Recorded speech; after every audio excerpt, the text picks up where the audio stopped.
Ala asyrafil anbiya'i wal mursalin wa ala alihi wa sahbihi ajma'in amma ba'd. Allahumma faqihna fiddin wa alimna at-ta'wil. Allahumma faqihna fiddin wa alimna at-ta'wil. Allahumma faqihna fiddin wa alimna at-ta'wil. Amin amin ya rabbal alamin. Alhamdulillah kita bisa berjumpa kembali teman-teman. Ini mungkin hari terakhir dengan saya. Minggu depan akan dipandu sama Mas Suhudi Ismail. Fahmi Suhudi. Materi sudah yang di-share itu ya di grup. Kita hari ini akan membahas tentang konsep hakikat majaz dan takwil. Sebelum itu kemarin kita sempat ada PR karena internetnya di kantor saya mati. Kebetulan pertanyaannya belum selesai terjawab ya. Ada 3 sisa pertanyaan yang belum selesai dijawab, seperti yang di-share di grup itu. Nah, ada pertanyaan tentang sababul wurud dari hadis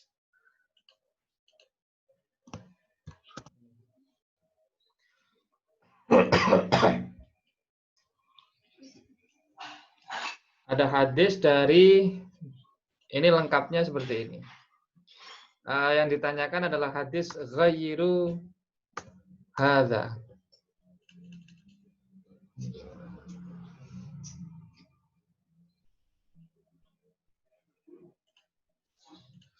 Ghayru hadza bi syai'in. Di sini.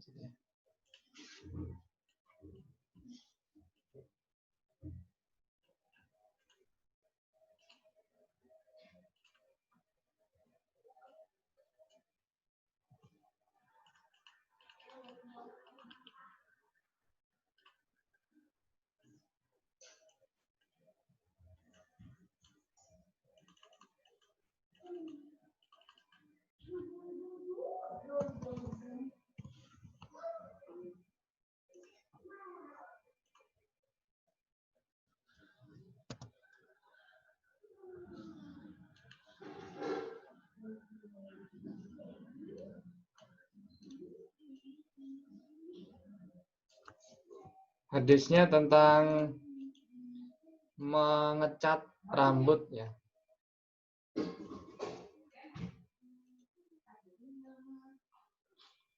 Tentang hukum mengecat rambut atau larangan mengecat rambut dengan warna hitam. Nah, ini yang ditanyakan. Ini bacanya ghayru hadza bi syai'in wajtanibu as-sawada. Ghayru, ubahlah, hadza, uban ini ya. Hadza ini maksudnya adalah uban ya. Bi syai'in dengan cat rambut, dengan sesuatu ya. Wajtanibu as-sawada, dan jauhilah warna hitam untuk mengecat rambut. Tentang bagaimana asbabul wurud dari hadis ini. Ini kata-kata Rasulullah. Hadis ini ada di dalam Sahih Muslim ya, teman-teman. Secara kualitas ya sahih. Nah, hadisnya diriwayatkan dari sahabat Jabir bin Abdullah, salah satu sahabat muda. Ceritanya seperti ini. Sahabat Jabir ini cerita, utia bi Abi Kuhafata. Abu Kuhafah, ada orang namanya Abu Kuhafah. Nah, ini dibawa ke hadapan Rasulullah. Yauma fathi Makkah, pada hari penaklukan kota Mekah ya.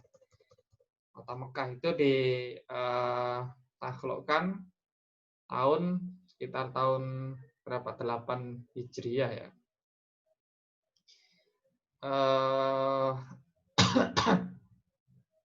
8 Hijriahan. Nah, Abu Kuhafah itu siapa? Abu Kuhafah itu bapaknya Sayyidina Abu Bakar Siddiq. Jadi bapaknya ya, Sayyidina Abu Bakar itu masih hidup ketika Fathu Mekah. Nah, ketika sudah berhasil ditaklukkan, semua orang pada akhirnya tunduk ya kepada Kanjeng Nabi, pasukannya. Nah, pada akhirnya mereka masuk Islam. Nah, di antaranya adalah Abu Kuhafah, bapaknya Sayyidina Abu Bakar. Ini didatangkan dibawa ke hadapan Rasulullah ya pada Fathu Mekah. Warok suhu walihiyatuhu kasaghamati bayadon. Kepalanya, rambut kepalanya maksudnya, walihiyatuhu dan rambut jenggotnya kasaghamah bayadon. Seperti pohon sagomah. Seperti dalam aspek ya, dalam dimensi putihnya. Ini artinya sagoma itu nama pohon yang berwarna putih. Pohonnya warnanya putih, kemudian buahnya itu juga putih. Jadi putih-putih gitu. Putih-putih tapi acak-adut buahnya. Nah, di sini digambarkan, siapa yang menggambarkan seperti ini? Yang menggambarkan adalah sahabat Jabir bin Abdullah. Jadi rambutnya putih ya, ubannya banyak, kemudian jenggotnya itu juga banyak sekali ubannya yang sudah putih. Diibaratkan seperti as-saghamah, seperti pohon sagomah, pohon di Arab yang pohon dan buahnya itu warnanya putih, nggak rapi lah kira-kira gitu. Faqala Rasulullah sallallahu alaihi wasallam, ghayyiru hadza bi syai'in wajtanibu as-sawada. Melihat ayahanda dari sahabatnya ya,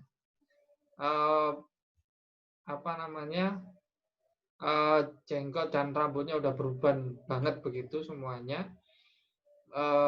Lalu Rasulullah memerintahkan ghayyiru hadza bi syai'in. Ini coba diubah dong, ditata, dihiasi. Wajtanibu as-sawada, dan jauhi warna hitam. Nah, ini kalau kita gabungkan jadinya begini. Ya, nah ini konteksnya. Jadi mengapa Rasulullah mengatakan ghayyaru hadza bi syai'in wajtanibu as-sawada. Nah, ini kemudian yang menjadi bahan perdebatan para ulama adalah wajtanibu as-sawada. Wajtanibu as-sawada. Jadi di sini ada larangan ya, atau perintah menjauhi warna hitam. Dilarang menggunakan semir warna hitam. Ada perbedaan pendapat apakah larangan ini adalah haram sampai pada level haram atau hanya sampai level makruh. Nah, ini menjadi bahan perdebatan. Kalau dalam mazhab Syafi'i, warna hitam ini hukumnya haram. Kalau dalam mazhab Maliki hukumnya makruh ya. Makruh. Nah, kemudian di sini ada juga lafadz ghayyaru hadza bi syai'in. Ini warnanya diubah dong. Ini konteksnya adalah sebenarnya Abu Kuhafah gitu ya.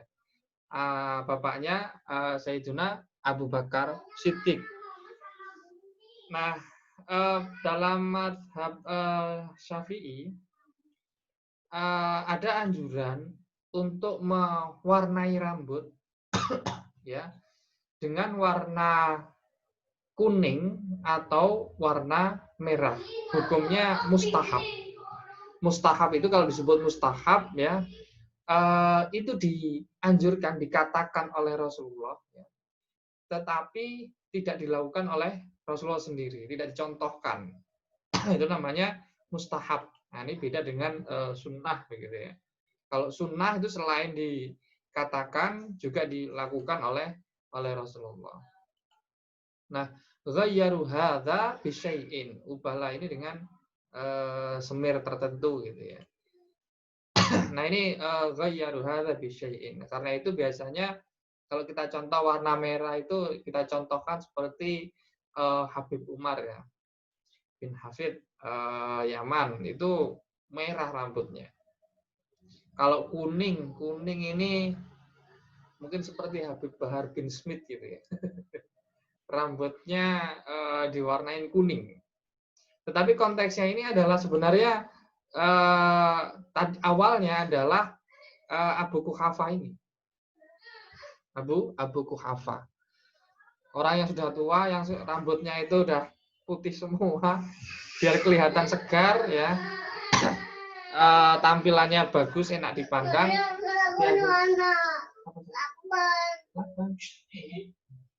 Nanti aja ya.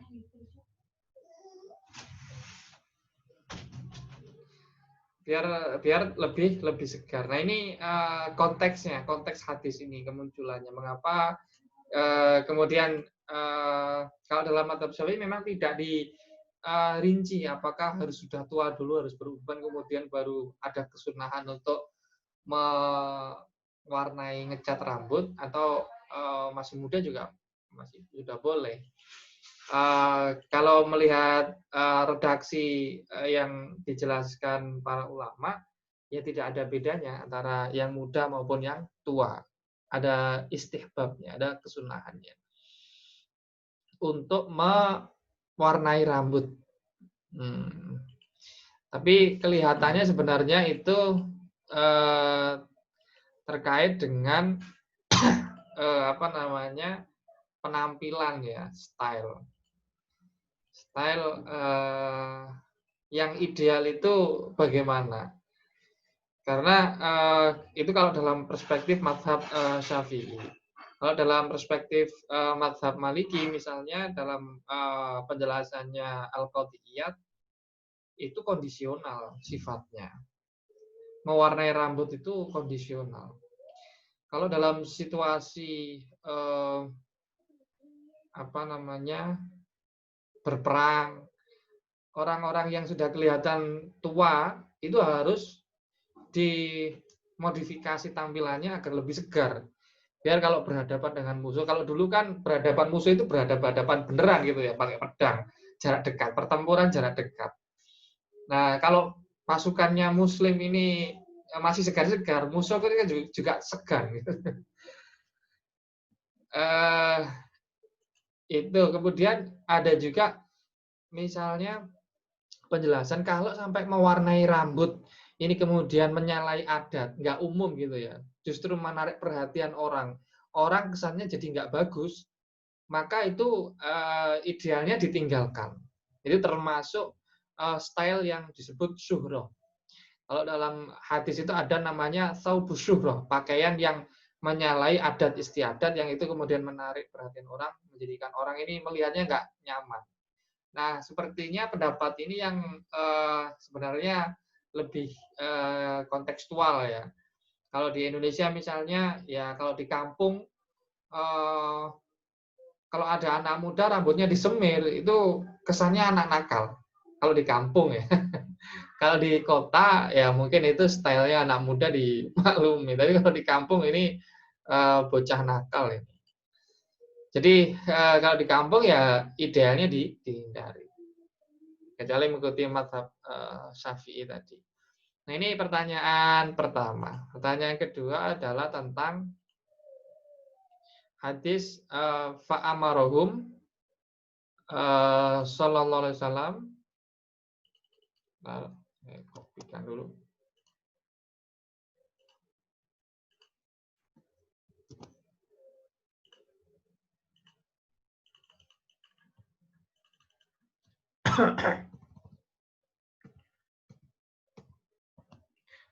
Fa'amarahum, Nabi memerintahkan mereka, orang-orang yang datang ke Madinah, bilikohin. Likoh itu onta-onta ya, tempat berkumpulnya onta-onta. Wa ayyashrabu min albaniha wa min abwaliha wa albaniha. Dan memerintahkan mereka ya untuk minum min abwaliha, dari baul ya, air kencingnya unta-unta ini, likoh ini, wa albaniha, dan susu onta. Nah, bagaimana asbabul wurud dari hadis ini? Hadis ini juga ada dalam Sahih Muslim. Ceritanya ya, ada orang-orang dari suku Ri'lin, ya, suku Ri'lin. Ini datang ke Madinah, masuk Islam, kemudian bersumpah ya setia kepada Rasulullah Shallallahu Alaihi Wasallam. Nah, mereka kemudian disuruh berkemah di luar kota Madinah, takhoyamu. Mereka bikin rumah muto, apa namanya, perkemahan ya di luar ini. Lalu mereka nggak cocok dengan udara di kota Madinah ini. Lalu pada sakit. Nah, laporan kepada Rasulullah. Rasulullah kemudian memerintahkan mereka agar menuju ke tempat apa namanya, tempat semacam kandang ini ya, kandang onta, kandang terbuka untuk onta-onta, Baitul Mal. Di sana ada penjaganya, ada penggembalanya yang ngurusin onta-onta. Nah, selain itu Rasulullah memerintahkan mereka untuk minum kencingnya onta. Nah, ini yang jadi kemudian bahan perdebatan. Minum kencing onta. Kalau minum Albania susunya mungkin nggak masalah, tapi Abu Waliha, kencingnya unta ini kok disuruh minum oleh Rasulullah. Nah, berdasarkan hadis ini, wa ayyashrabu min Abu Waliha, Imam Malik ya dan Imam Ahmad memahami bahwa kencingnya hewan yang halal dimakan itu hukumnya tidak suci, hukumnya tidak najis, alias suci. Nah, buktinya apa? Buktinya Rasulullah memerintahkan orang-orang ini ya untuk meminumnya. Kalau boleh dikonsumsi berarti kan halal. Berarti kan dia tidak najis ya. Berarti tidak kotor. Nah, kalau dalam mazhab Syafi'i tidak. Dalam mazhab Syafi'i memahami hadis ini konteksnya adalah orang-orang yang sakit ya. Orang-orang yang sakit. Nah, mereka ini datang ke kota Madinah tidak cocok dengan cuaca di Madinah, akhirnya sakit. Nah, sebagai obatnya Rasulullah memerintahkan mereka untuk berobat dengan yang seperti ini. Nah, ini artinya apa? Ini adalah karena ada darurat atau hajat. Ya, ad-daruratu tubihul mahdurat.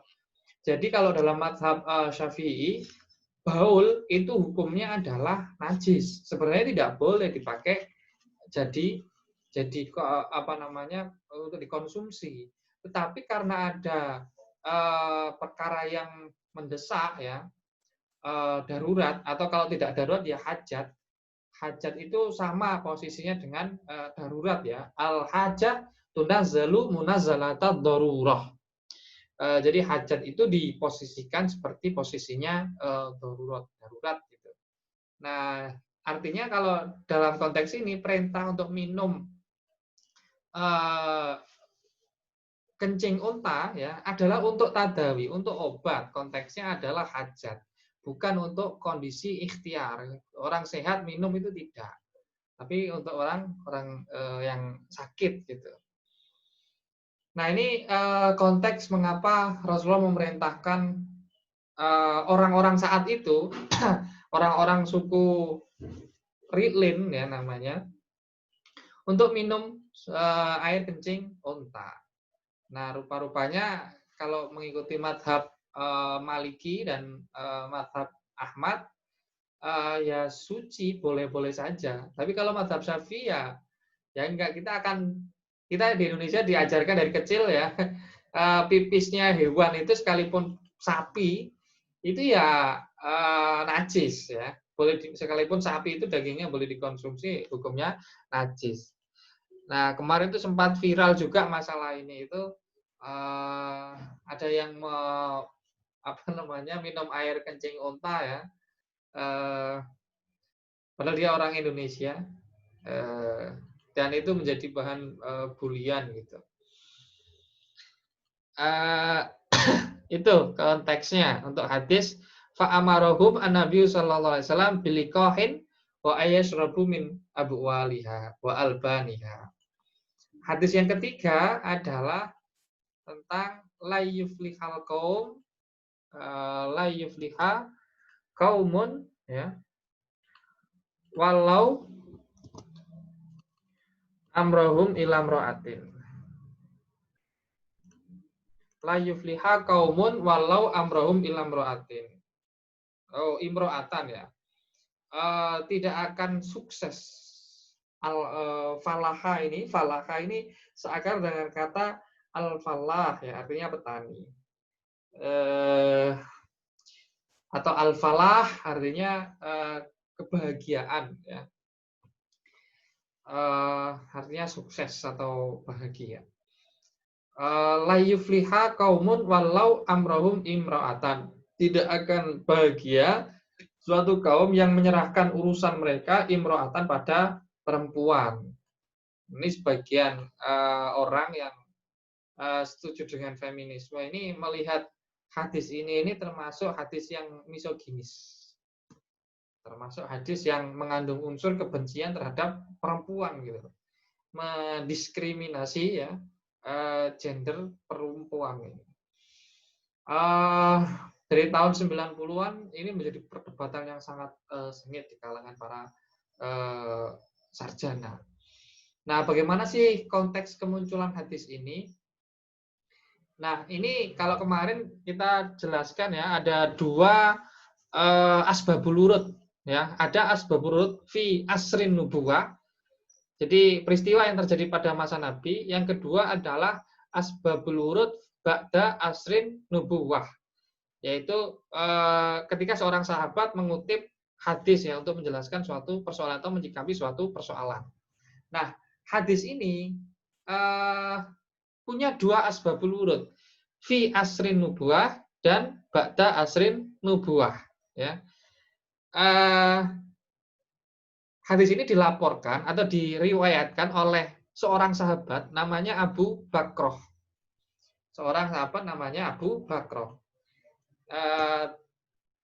Tidak ada riwayat lain ya, tidak ada riwayat lain selain dari Abu Bakroh ini. Nah, Abu Bakroh ini ya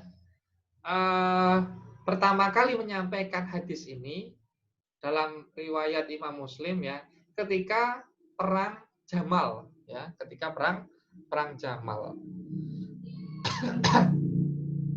Ketika perang Jamal. Perang Jamal ini adalah perang antara Sayyidina Ali ya dengan sahabat Tolhah ya. Sahabat Tolhah. Dan beberapa orang sahabat lainnya. Nah, sahabat Tolhah ini ya mengajak atau berkoalisi dengan Sayyidah Aisyah. Ya. Berkoalisi dengan Sayyidah Aisyah. Nah, akhirnya Sayyidah Aisyah ini setelah berpikir akhirnya sebenarnya nggak niat untuk berperang juga, tetapi karena dia sudah berada di satu kubu ya, ya akhirnya dianggap sebagai perwakilan dari kubu tersebut, kubunya sahabat Tolhah. Nah, tetapi pada akhirnya dalam sejarah dicatat perang ini adalah perang antara mantu dengan mertua. Mantu dengan mertua. Sayyidah Aisyah ini kan mertuanya Sayyidina Ali. Ibu tirinya Sayyidah Fatimah. Nah, setelah ini peristiwa politik konteksnya ya, ada satu sahabat yang ada di pihak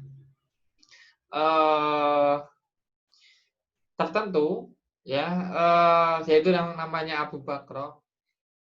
Dia mengatakan begini, saya itu hampir bergabung dengan barisannya Sayyidah Aisyah. Saya itu hampir saja bergabung dengan barisannya Sayyidah Aisyah. Tetapi saya kemudian ingat bahwa Rasulullah itu pernah mengatakan, nah dia cerita kenapa Rasulullah itu mengatakan perkataannya ini, yaitu ketika ada putri Persia yang naik tahta, ya. Putri Persia yang naik tahta, namanya Buron, Nah, ini naik tahta. Nah, ada yang mengatakan Buron ini dia nggak kompeten, biasanya leha-leha, biasanya dia nggak mau belajar, ya nggak pernah dididik menjadi seorang pemimpin begitu. Tapi kemudian memegang jabatan sebagai Kisra, ya. Kisra ini kaisar Persia. Dan ternyata benar. Kemudian Rasulullah merespon itu. Tidak akan sukses ya bangsa yang dipimpin oleh seorang perempuan atau menyerahkan urusannya kepada seorang perempuan. Dan kata-kata Nabi ini, prediksi Nabi ini menemukan ketepatannya. Kenapa? Karena Persia setelah itu perang melawan Romawi, ya, dan kalah. Sebagaimana diceritakan dalam surat Ar-Rum, ya. Gulibatir Rum. Wahum mim ba'di ghalabihim saya gelibun. Rum ini dikalahkan ya di Timur Tengah, dan setelah mereka dikalahkan mereka akan menang. Nah, itulah cerita ya bagaimana prediksi Nabi. Jadi prediksi ini kelihatannya sebenarnya bersifat rasional. Seperti itu. Nah, ini la yufliha qaumun walau im amrohum ilam atau imro'atan, ya. Jadi ini prediksi Nabi lebih khususnya ditujukan untuk kekaisaran Kisra, ya, kekaisaran Persia yang menunjuk perempuan putri sebagai kaisar mereka. Tentu saja yang tidak punya kompetensi, ya. Akhirnya memang benar-benar kalah. Nah, ceritanya seperti itu menurut yang disampaikan oleh sahabat Abu Bakr ini. Tetapi ini konteks fi asri nubuahnya ya teman-teman, ketika Rasulullah masih hidup. Nah, ketika Rasulullah sudah wafat terjadi perang Jamal, hadis ini disampaikan kepada orang lain ya yang sepertinya agaknya untuk bertujuan menggembosi pasukannya sahabat Tolha ini yang sedang berperang dengan Sayyidina Ali. Nah, itu konteks pengutipan di masa Nabi. Asbabul wurud ba'da asrin nubuwah. Nah, kalau pada abad-abad berikutnya, pada setelah tahun 500 Hijriah, hadis ini digunakan ya sebagai dalil bahwa perempuan itu tidak boleh memegang jabatan publik, tidak boleh jadi pemimpin. Kalau dulu ada istilah khalifah, khalifah itu harus laki-laki. Khalifah itu harus laki-laki. Beberapa persyaratan dalam ibadah itu juga disyaratkan laki-laki. Seperti itu dalam konteks ubudiyah. Misalnya dalam sholat jamaah ini disyaratkan imamnya ya laki-laki. Pada umumnya mazhab itu mensyaratkan imamnya laki-laki kalau dalam praktik jamaah ya tidak boleh misalnya perempuan menjadi imam ya, terutama bagi laki-laki. Itu teman-teman untuk konteks kemarin yang belum selesai. Oke, ini mau kita lanjutkan ke materi atau ada yang ingin ditanyakan dulu? Silahkan.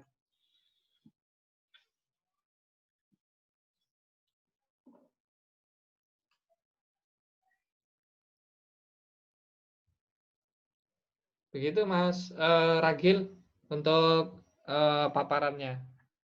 Asbabul wurud untuk 3 hadis yang dipertanyakan.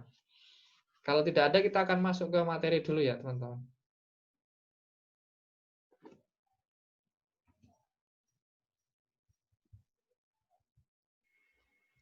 Sudah sangat jelas dan gamblang, Pak Ustadz. Matur nuwun. Oke, kalau begitu kita lanjut ke materi dulu. Bismillahirrahmanirrahim. Hari ini kita akan mengulas tentang ini, teman-teman. Takwil, majas, ya, dan hakikat. Pertama harus kita pahami betul bahwa hadis yang sampai kepada kita itu berbentuk teks, susunan kata dan kalimat, gitu ya. Bukan dalam bentuk gambar. Jadi yang sampai kepada kita itu bukan bentuk video, audio, suara, ya, tapi lebih banyak berbentuk tulisan, ya, kata-kata secara tertulis. Ya, ada juga yang terlisankan ya hari ini itu. Nah, setiap kalimat ini, kata-kata ini itu memiliki dimensi makna atau pengertian. Nah, kalau dalam studi linguistik, makna ini banyak sekali kemungkinannya. Ada yang disepakati, ada juga yang tidak disepakati. Ada kata yang bermakna tunggal, ada juga yang bermakna jamak. Ada yang satu makna, ada yang multi makna.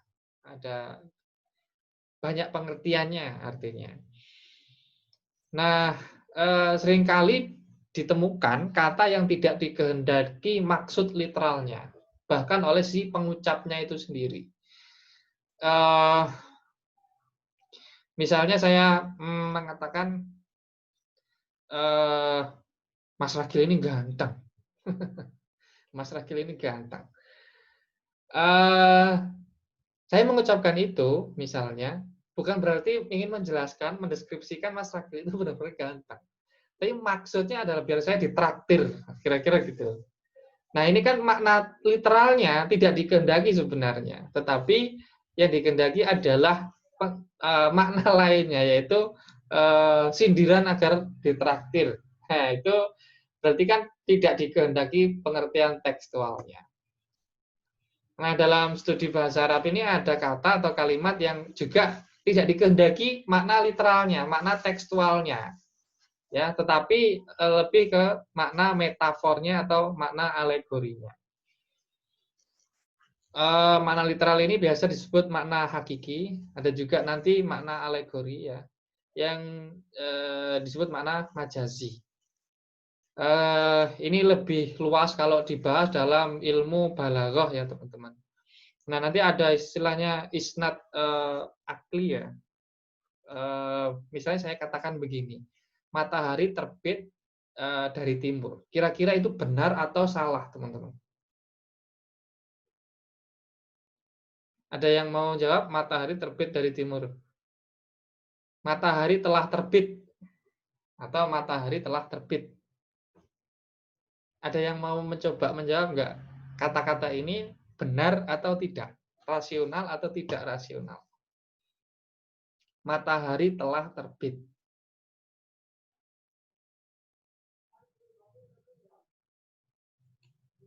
Silahkan ada yang mau menjawab, menebak. Matahari telah terbit.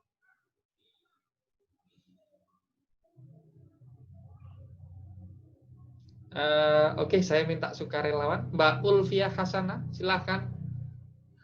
Iya, Pak. Yang baru datang. Iya, Pak. Mohon maaf, Pak. Matahari telah terbit. Menurut Mbak Ulfiah, sudah tepat belum? Sudah rasional belum kata-kata itu?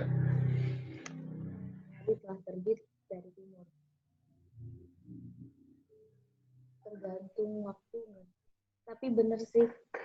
Benar. Benar ya. Sudah rasional. Iya. Oke, Mbak Korina, coba.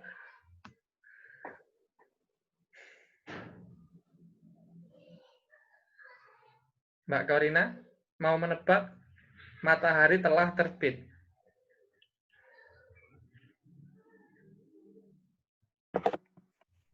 Ngehang Ustadz, maaf. Oke, kalau saya ya bisa insya Allah ini. Kalau saya mungkin itu majas kali ya Ustadz ya. Karena Oke, matahari kan berputar terus ya sebenarnya, jadi iya. nggak tahu sih. Ini cuma tebak-tebakan Ustadz. Siap. Mungkin Pak Taufik.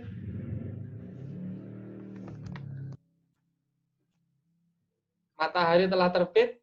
Sudah. Ya. Tebak mawon. Ya kira-kira mungkin itu ada makna apa namanya yang tidak tekstual yang diharapkan Ustaz ya, lebih ke arah makna tadi majas tadi itu mungkin. Iya. Mungkin lah ya. Kalau penjelasannya Pak Taufik bagaimana?